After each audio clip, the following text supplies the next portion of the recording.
여러분, 제 아들 얘기 좀 들어보세요. 30년 혼자 키워서 좋은 대학 보내고 좋은 직장 다니게 했어요. 시장 떡집 하면서 말이에요. 그런데 상견례 때 뭔가 이상했거든요. 사돈 어른들이 저보는 시선이 묘했어요. 화장실 갔다 오는데 문 뒤에서 대화가 들렸어요. 그런데 그게 우리 아들 목소리였어요. 저희 엄마는 교양이 없습니다. 그래도 어머니가 이해해 주세요. 30년간 새벽 4시부터 일한 제가 교양 없다고요? 더 충격적인 건 결혼식 전날이었어요. 엄마, 내일은 오지 마세요. 이게 무슨 말인가요, 여러분? 그 말을 듣는 순간 너무 마음이 아프더라고요. 30년 전 남편을 일찍 여인 후 시장 떡집을 운영하며 혼자 아들을 키워온 그녀였죠. 어머님, 차 가져왔어요. 택시 운전사가 부드럽게 말했습니다. 정순 씨는 손에 든 작은 보자기를 꼭 움켜쥐며 택시에 올랐어요. 보자기 안에는 정성스럽게 만든 수제떡이 들어 있었습니다. 첫 만남에 빈손으로 갈 수는 없다는 생각이었죠. 청담동의 고급 한정식집 앞에서 내린 정순 씨의 눈이 휘둥그레졌습니다. 유리문 너머로 보이는 내부는 마치 드라마에서나 봤던 풍경이었어요. 하얀 테이블보와 반짝이는 수정 잔들, 은은한 조명이 고급스러운 분위기를 자아내고 있었습니다. 어머님, 이쪽으로요. 아들 도윤이 마중 나와 팔을 잡아주었어요. 하지만 그의 표정에는 묘한 긴장감이 흐르고 있었죠. 입구에서부터 느껴지는 고급스러운 향과 클래식 음악이 정순 씨를 더욱 위축시켰습니다. 이미 자리에 앉아있던 상대편 가족들이 일어나 인사했습니다. 윤서진의 아버지는 명품 수트에 깔끔한 인상이었고 어머니는 진주 목걸이가 빛나는 한복을 입고 있었어요. 그들의 첫인상은 분명 좋았지만 정순 씨를 바라보는 시선에는 묘한 평가하는 듯한 뉘앙스가 담겨 있었습니다. 안녕하세요.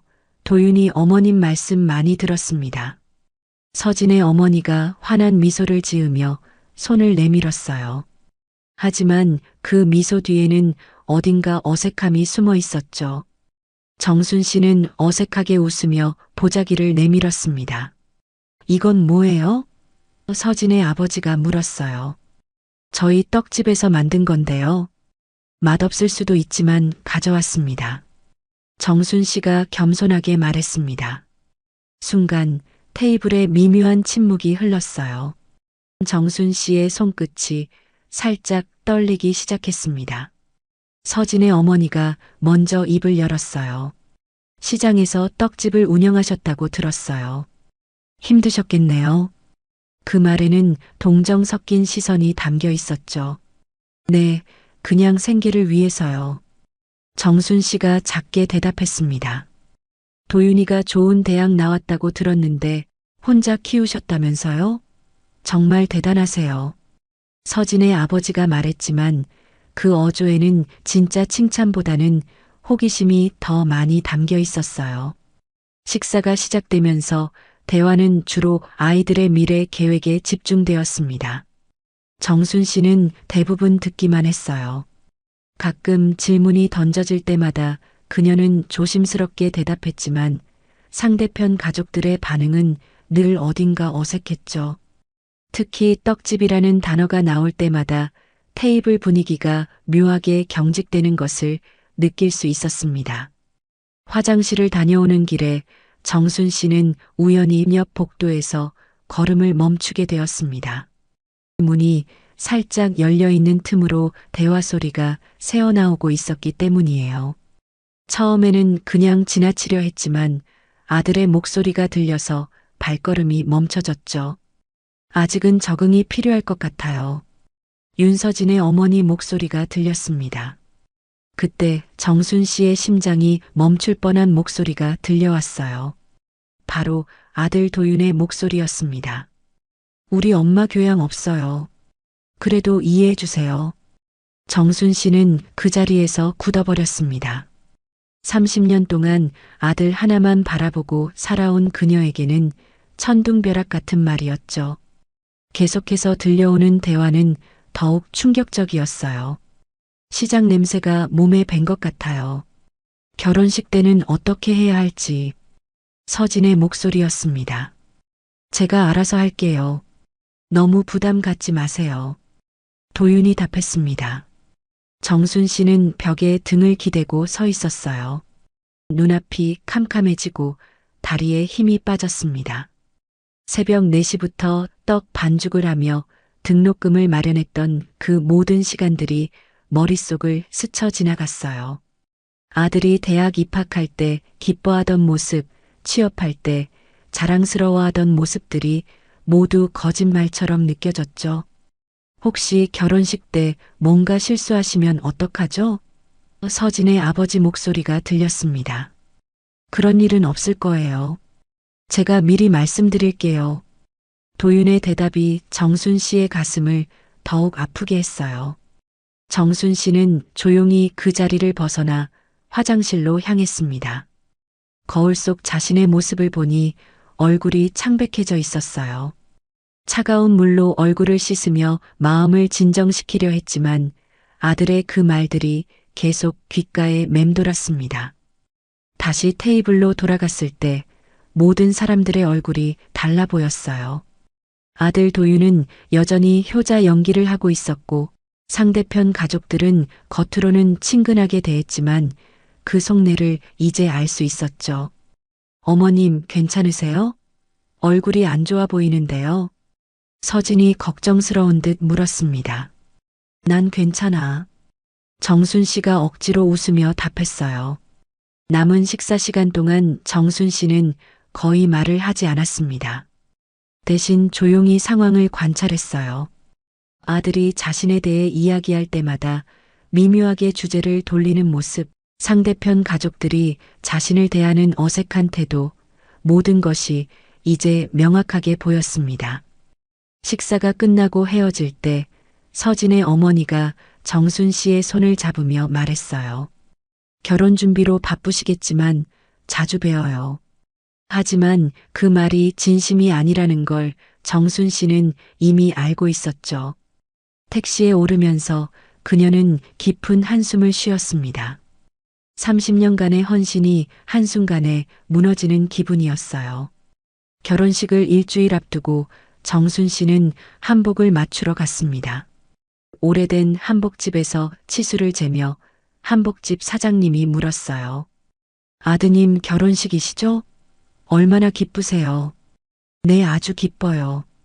정순 씨는 작게 답했지만 목소리에는 기쁨보다는 복잡한 감정이 담겨 있었죠. 결혼식 전날 밤 9시경 휴대폰이 울렸습니다. 아들 도윤의 전화였어요. 정순 씨는 혹시나 하는 마음으로 전화를 받았습니다. 엄마. 응, 도윤아 내일 결혼식이네. 많이 떨리지? 잠시 침묵이 흘렀습니다. 그리고 들려온 말은 정순 씨의 마지막 희망마저 앗아갔어요. 엄마, 내일은 오지 마세요. 뭐라고? 결혼식에 오지 마세요. 사정이 생겼어요. 아들이 결혼식을 오지 말라뇨? 이게 말이 된다고 생각하세요? 정순 씨는 이유를 묻지 않았습니다. 이미 모든 걸 알고 있었으니까요. 그냥 조용히 전화를 끊었어요. 그날 밤 그녀는 한잠도 자지 못했습니다. 다음 날 오후 정순 씨는 결국 호텔로 향했습니다. 아들의 인생에서 가장 중요한 날을 멀리서라도 지켜보고 싶었어요. 호텔 로비에서 멀찍이 서서 하객들이 드나드는 모습을 바라봤습니다. 화려한 드레스를 입은 하객들, 꽃다발을 든 사람들, 축하 인사를 나누는 사람들. 모든 것이 정순 씨와는 다른 세계의 이야기 같았어요. 그녀는 조용히 복도 끝으로 걸어가서 예식장 문틈으로 내부를 들여다봤습니다. 하얀 웨딩드레스를 입은 서진이 아름답게 빛나고 있었고 턱시도를 입은 도윤이 행복한 미소를 짓고 있었어요. 하객들의 박수 소리와 웃음소리가 복도까지 들려왔습니다. 하지만 그 행복한 순간에 정순 씨는 없었어요. 신랑 어머니 소개 시간이 되자 사회자가 마이크를 들었습니다. 신랑 어머니께서는 해외에 계셔서 참석하지 못하셨습니다. 정순 씨의 눈에서 눈물이 흘러내렸습니다. 30년 동안 살아온 자신이 한순간에 지워진 기분이었어요. 해외에 있다고? 집에서 1시간 거리에 살고 있는데 말이죠. 부케 토스 시간이 되었을 때 정순 씨는 조용히 자리를 떠났습니다. 로비에서 택시를 기다리며 휴대폰을 꺼내 도윤의 연락처를 오래 바라봤어요. 마지막으로 전화를 걸어볼까 하다가 그냥 포기했습니다. 집으로 돌아가는 택시 안에서 정순 씨는 창밖을 바라보며 생각했어요. 지금까지의 인생이 무엇이었을까? 아들을 위해 모든 것을 희생했는데 결국 이런 결말을 맞게 되다니. 가슴 한편이 텅 비는 느낌이었습니다. 집에 도착해서 한복을 벗으며 거울을 보니 그동안 늙어버린 자신의 모습이 보였어요. 주름진 얼굴, 거칠어진 손, 굽은 어깨. 모든 것이 아들을 위한 희생의 흔적들이었죠. 하지만 그 아들은 이제 자신을 부끄러워하고 있었습니다. 그날 밤 정순 씨는 깊은 결심을 했어요. 더 이상 아들에게 민폐가 되고 싶지 않다고. 스스로 사라져주는 것이 아들을 위한 마지막 사랑이라고 생각했습니다. 결혼식 다음 날 정순 씨는 평소보다 일찍 일어났습니다. 방 한구석에 있던 낡은 나무 상자를 꺼내서 열었어요. 그 안에는 30년 동안 차곡차곡 모아둔 것들이 들어 있었습니다. 통장, 땅 문서, 보험 증서, 모든 것이 아들 이름으로 되어 있었어요. 이제 정리할 때가 됐구나. 정순 씨가 혼잣말을 했습니다. 특히 시장 근처에 있는 작은 땅은 정순 씨가 20년간 조금씩 돈을 모아서 산 것이었어요. 나중에 아들이 장가갈 때 도움이 되라고 미리 아들 명의로 해뒀던 거죠. 당시에는 그게 현명한 선택이라고 생각했는데 이제는 그 모든 것들이 무의미해 보였습니다. 정순 씨는 변호사 사무실로 향했어요. 오래된 건물 3층에 있는 작은 사무실이었습니다. 김 변호사는 정순 씨를 몇 년 전부터 알고 있던 터라 의아한 표정을 지었어요. 어머님, 무슨 일로 오셨어요? 가족관계 정리하고 싶어요. 정순 씨가 담담하게 말했습니다. 가족관계요? 무슨 말씀이신지. 정순 씨는 가져온 서류들을 책상 위에 펼쳐놓았어요. 그리고 자초지종을 설명했습니다. 김 변호사는 놀란 표정으로 그 말을 들었어요. 그런 일이 있으셨다고요? 하지만 호적 파기는 신중하게 결정하셔야 해요. 한 번 하면 되돌리기 어렵습니다. 상관없어요. 이미 저는 없는 사람이니까요. 서류 작성에는 일주일이 걸렸습니다. 그 과정에서 정순 씨는 한 번도 망설이지 않았어요. 오히려 날이 갈수록 마음이 편해졌습니다. 30년 동안 지고 다닌 무거운 짐을 내려놓는 기분이었죠. 마지막 도장을 찍는 날, 김 변호사가 다시 한번 확인했어요. 정말 괜찮으세요? 아드님께 연락해 보시는 게 어떨까요? 괜찮아요. 이제 남이에요. 정순 씨는 단호하게 말하며 도장을 꾹 눌렀습니다. 그 순간 30년간의 모든 연결고리가 끊어지는 소리가 들리는 것 같았어요. 변호사 사무실을 나오면서 정순 씨는 이상하게 홀가분했습니다. 어깨가 가벼워진 것 같고 숨쉬기도 편해졌어요. 하늘이 더 파랗게 보이고 길거리의 소음들도 새롭게 들렸습니다. 집으로 돌아와서 정순 씨는 아들과 관련된 모든 물건들을 정리했어요. 상장, 사진, 선물들. 모든 것을 상자에 넣고 창고로 옮겼습니다.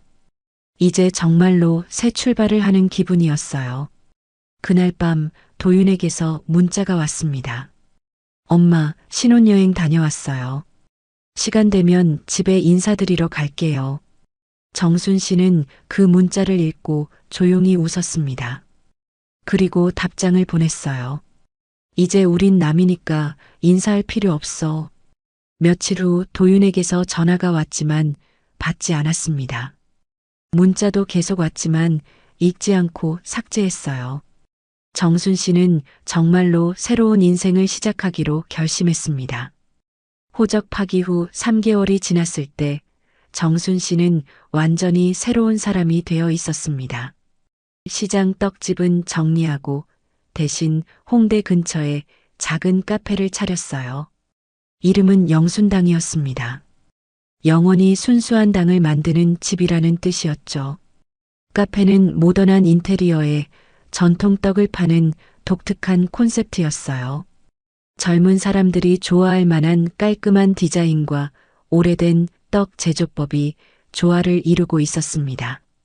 처음에는 손님이 별로 없었지만 정순 씨는 포기하지 않았어요.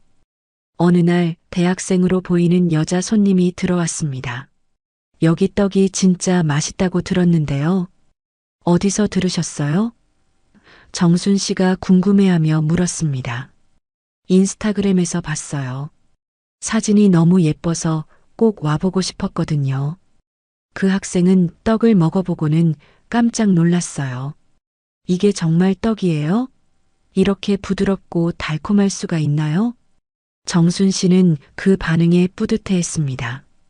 30년 동안 갈고 닦은 떡 만드는 솜씨가 드디어 제대로 인정받는 순간이었어요. 그 학생이 SNS에 올린 후기가 화제가 되면서 카페는 갑자기 유명해졌습니다. 할머니가 만드는 진짜 떡, 숨겨진 맛집 발견, 특히 젊은 층 사이에서 인생 떡집으로 불리며 입소문이 퍼져나갔습니다. 정순 씨가 직접 만드는 오색떡, 인절미 라떼, 송편 아이스크림 등 창의적인 메뉴들이 큰 인기를 끌었어요. 한 달 후 카페 앞에는 줄을 서는 손님들이 생기기 시작했습니다. 20대부터 50대까지 다양한 연령층의 사람들이 찾아왔어요. 특히 외국인 관광객들도 많이 찾았는데 그들은 정순 씨의 떡을 먹고 감탄했습니다. 시장에서 장사할 때는 상상도 못했던 일이었죠. SNS에서 영순당은 핫플레이스가 되었습니다. 음식 블로거들이 앞다퉈 리뷰를 올렸고 유명 연예인들도 몇 명 다녀갔어요. 정순 씨는 그런 변화가 신기하기만 했습니다. 무엇보다 정순 씨 자신이 가장 크게 변했어요. 예전에는 항상 아들 걱정, 미래 걱정으로 가득했는데 이제는 매일 새로운 떡 레시피를 개발하는 재미에 빠져 있었습니다. 손님들의 웃는 얼굴을 보며 보람을 느꼈고 무엇보다 자신만의 인생을 살아가고 있다는 자부심이 생겼어요. 6개월 후 영순당은 홍대 대표 카페 중 하나가 되었습니다. 매출도 시장 떡집대의 3배가 넘었어요. 정순 씨는 직원 2명을 고용하고 인근의 2번째 매장까지 준비하고 있었습니다. 어느 날 저녁 정순 씨는 하루 매출을 정리하며 혼자 웃었어요. 교양 없다던 그 말이 이제는 우스꽝스럽게 느껴졌습니다. 진짜 교양은 학벌이나 배경이 아니라 자신만의 분야에서 최선을 다하는 것이라는 걸 깨달았거든요. 정순 씨가 새로운 인생을 만들어가고 있을 때 도윤과 서진 부부는 정반대의 상황에 처해 있었습니다. 결혼 후 서진이 시작한 온라인 쇼핑몰은 6개월 만에 망했어요. 초기 투자 비용 5천만 원이 모두 날아갔습니다. 여보, 어떡해요? 카드값도 못 내겠어요. 서진이 울먹이며 도윤에게 말했어요. 도윤은 그동안 주식 투자로 돈을 벌어보려고 했지만 운이 나빴습니다. 코인에까지 손을 댔다가 전 재산을 날려버렸어요. 신혼집 전세금까지 투자했다가 반토막이 나버린 상황이었죠. 이럴 줄 알았으면 엄마한테 그러지 말았을 텐데. 도윤이 후회하며 중얼거렸습니다. 하지만 이미 엎질러진 물이었어요. 정순 씨에게 연락을 시도해봤지만 번호가 바뀌어 있었고 시장 떡집도 문을 닫은 상태였습니다. 어디서 뭘 하고 있는지 알 수 없었어요. 더 큰 문제는 서진의 부모님도 사업이 어려워진 상황이었습니다. 코로나19로 인해 운영하던 레스토랑들이 줄줄이 문을 닫으며 빚더미에 앉게 되었어요. 예전 같으면 도움을 줄 수 있었지만 이제는 자기들도 급한 상황이었습니다. 우리가 너희까지 도울 여유가 없다. 서진의 아버지가 차갑게 말했어요. 결국 도윤 부부는 신혼집에서 쫓겨나 원룸으로 이사해야 했습니다. 서진은 임신 초기였는데 스트레스로 입덧이 심해졌어요. 여보, 아기 때문에라도 뭔가 방법을 찾아야 해요. 서진이 간절하게 말했습니다. 도윤은 인터넷으로 정순 씨를 찾아봤어요. 그러다 우연히 영순당이라는 카페 기사를 보게 되었습니다. 사진 속 카페 사장이 정순 씨와 닮았다는 생각이 들었지만 설마 했죠. 하지만 기사를 자세히 읽어보니 카페 사장의 이름이 한정순이었어요. 나이도 출신도 모든 것이 일치했습니다. 이게 정말 우리 엄마야? 도윤이 믿을 수 없다는 표정으로 중얼거렸습니다. 기사에 따르면 영순당은 홍대 최고의 떡 카페로 유명했고 매일 줄을 서는 맛집이라고 했어요. 한정순 사장은 30년간의 떡 제조 경험을 바탕으로 젊은 층에게 어필하는 독창적인 메뉴를 개발했다고 소개되어 있었습니다. 여보, 이거 시어머니 같은데요? 서진도 기사를 보며 놀랐어요. 그제야 도윤은 자신이 얼마나 큰 실수를 했는지 깨달았습니다. 자신이 교양 없다고 무시했던 어머니가 이렇게 성공한 사업가가 되어 있다니. 며칠 고민 끝에 서진이 먼저 입을 열었습니다. 여보, 어머님께 연락해봐요. 지금 우리 상황을 말씀드리고 도움을 요청해 보는 거예요. 도윤은 자존심이 상했지만 임신한 아내와 뱃속 아이를 위해서라도 어쩔 수 없었어요. 영순당으로 전화를 걸었습니다. 안녕하세요, 영순당입니다. 정순 씨의 목소리가 들렸어요. 예전과는 다르게 밝고 활기찼습니다. 어머님, 저 도윤이에요. 전화 너머로 잠시 침묵이 흘렀습니다. 그리고 정순 씨가 차분하게 말했어요. 누구세요? 잘못 거신 것 같은데요. 전화를 끊긴 후 도윤은 며칠 동안 고민했습니다. 결국 서진과 함께 영순당을 직접 찾아가기로 했어요. 홍대 거리에 도착했을 때 영순당 앞에는 정말로 긴 줄이 서 있었습니다. 와, 정말 대단하다. 서진이 감탄하며 말했어요. 카페 내부는 세련되고 모던했습니다. 전통적인 요소들이 현대적 디자인과 완벽하게 조화를 이루고 있었어요. 정순 씨는 카운터에서 주문을 받으며 손님들과 자연스럽게 대화하고 있었습니다. 예전의 수줍고 위축된 모습은 전혀 찾아볼 수 없었어요. 자신감 넘치는 표정으로 카페를 운영하는 정순 씨의 모습에 도윤은 충격을 받았습니다.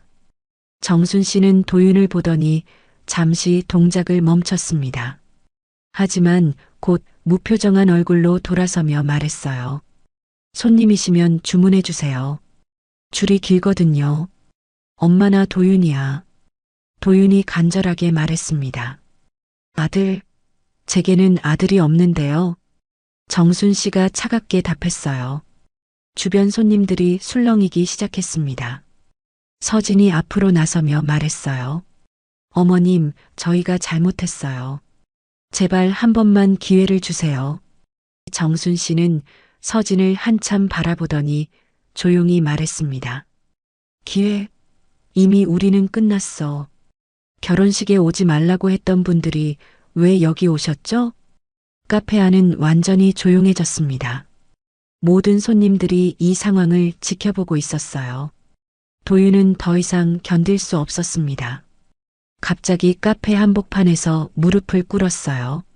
엄마, 제가 잘못했어요. 정말 잘못했어요. 서진도 따라서 무릎을 꿇으며 눈물을 흘렸습니다. 어머님, 제발 용서해 주세요. 저희가 정말 잘못했어요.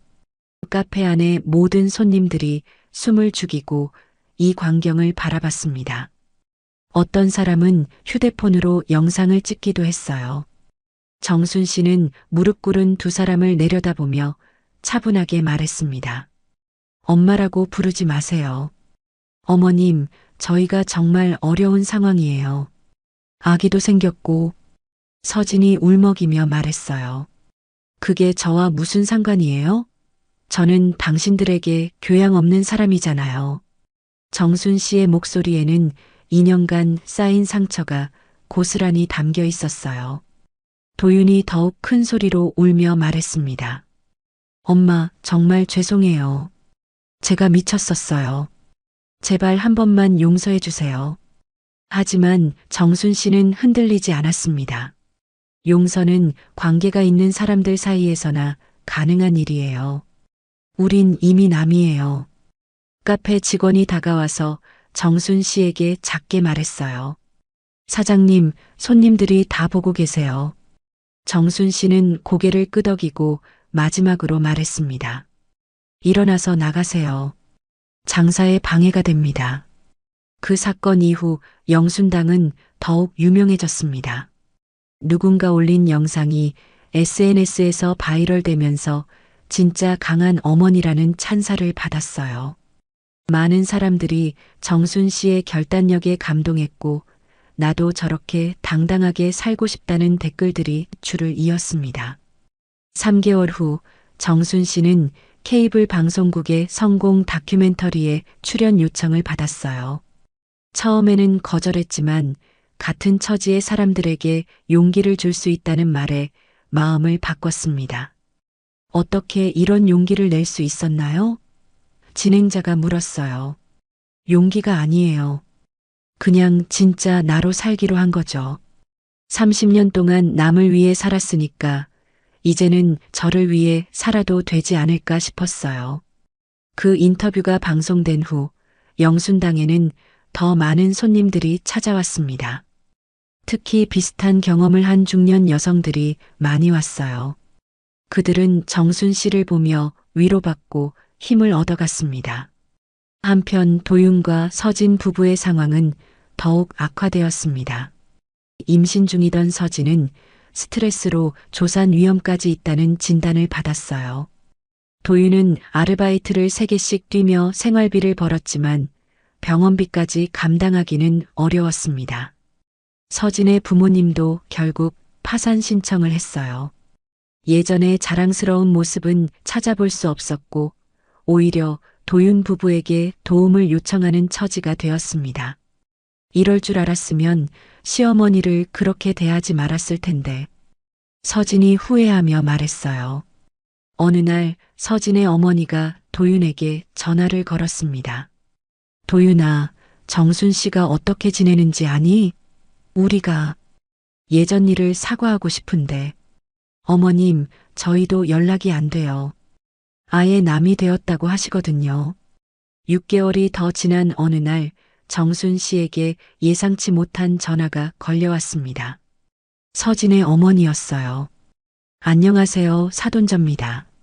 정순 씨는 잠시 침묵하다가 평온하게 답했습니다. 누구세요? 잘못 거신 것 같은데요. 정순 씨, 제발 한 번만 들어줘요. 우리가 정말 잘못했어요. 정순 씨는 창밖을 바라보며 잔잔한 미소를 지었습니다. 저는 없는 사람이라고 하셨잖아요. 없는 사람한테 왜 전화를 거세요? 그리고 조용히 전화를 끊었어요. 1년 후 영순당은 홍대를 넘어 강남에도 매장을 열었습니다. 정순 씨는 떡 문화를 현대적으로 계승하는 사업가로 인정받으며 전국 규모의 프랜차이즈까지 준비하고 있었어요. 어느 조용한 저녁 정순 씨는 카페 문을 닫고 혼자 앉아 차를 마시며 생각했습니다. 2년 전 그 모욕적인 말들이 오히려 자신을 자유롭게 해줬다고. 만약 그때 그런 일이 없었다면 지금의 성공도 없었을 거라고. 휴대폰에는 여전히 도윤의 문자들이 가끔 왔지만 이제는 읽지도 않고 바로 삭제했어요. 정순 씨에게는 이미 과거의 일이었습니다. 창밖으로 보이는 홍대 거리에는 여전히 젊은이들이 북적거렸어요. 그들 중 많은 사람들이 영순당의 떡을 먹으며 행복해했고 그 모습을 보는 것만으로도 정순 씨는 충분히 만족스러웠습니다. 사람을 함부로 대하면 안 된다는 교훈을 온몸으로 보여준 정순 씨의 이야기는 이렇게 완전한 역전으로 막을 내렸습니다. 한때 없는 사람이라고 불렸던 그녀는 이제 누구보다 당당하고 성공한 인생을 살아가고 있었어요. 세상에는 두 종류의 사람이 있습니다. 다른 사람을 존중할 줄 아는 사람과 자신의 이익을 위해 남을 무시하는 사람. 하지만 인생은 참 묘해서 결국에는 뿌린 대로 거두게 되어 있어요. 여러분도 기억하세요. 지금 여러분 곁에 있는 사람들을 함부로 대하지 마세요. 언제 어떻게 상황이 바뀔지는 아무도 모르니까요. 그리고 설령 누군가가 여러분을 무시한다고 해도 좌절하지 마세요. 진짜 실력 있는 사람은 결국 인정받게 되어 있거든요.